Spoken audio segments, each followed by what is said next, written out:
we need Jesus as our King. My brothers and sisters, this weekend we celebrate Christ the King. Now, this is a very interesting feast day. One, it's the end of the liturgical year. Next weekend we start Advent. But the second is calling Jesus our King. One could say it's quite antiquated. It's not needed. And I think that's based on our cultural misunderstandings of what kings are all about. For instance, in our country, we just had all kinds of no king rallies against the president and many of his policies. And quite frankly, in these rallies, a king was hailed as someone who is a dictator, someone who's not doing the will of the people, someone who's bad, who's evil, who is messing everything up, and who needs to be resisted at all cost. This is not what Jesus, our King, is all about. In fact, in the ancient world, a king was someone who owned all the land, who had the right to dictate the lives of everybody, from marriage to going to war to what their profession would be. A king was in for life. A king was in because of birth. And quite frankly, kings had all the power. They were not answerable to anyone. Now, if you had a good king, this would be a wonderful society. It would remove so many of the problems we have these days. But if you have a bad king or an iffy king, well, all bets are off. And this is the issue. Is Jesus good? Notice how a lot of people's arguments against God are really questioning his goodness. The devil knows what he's doing, because we will not accept Jesus as our loving king. We will not embrace him in trust, in peace, in confidence if we think he's not good. A lot of people think that Jesus is not good because of things that have happened in their lives. Things didn't go the way they wanted them to, or huge suffering. Also, people think Jesus is not good because of things in the world, evil in the world, all kinds of things. See, the goodness of Jesus is crucial here if we're truly going to hail him as our King.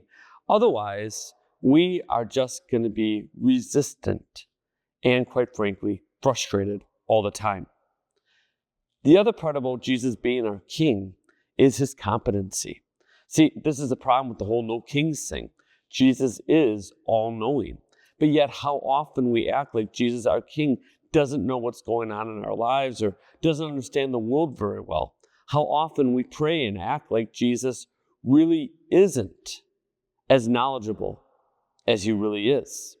And the last thing about the King's rally that was very disturbing is this notion that somehow Jesus is doing something wrong, that Jesus is going beyond his parameters. And there's a lot of people that don't want Jesus in all aspects of their lives. I'll take Jesus here and here, or Jesus can just handle the salvation question, but I don't want Jesus to be involved in my personal life, my love life, my work life, my social life, but my salvation is fine.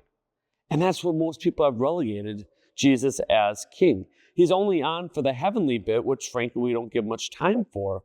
But as far as the earthly bit, where the rubber hits the road, the most important part right now, one could say, no interest. Another distortion of kings in our culture really comes from when you see the British monarchy. You know, there's a wedding and everybody's glued to their TV. There's a coronation, everyone's glued to their TV. But in many ways, people have lost confidence in the British king these days for many, many reasons.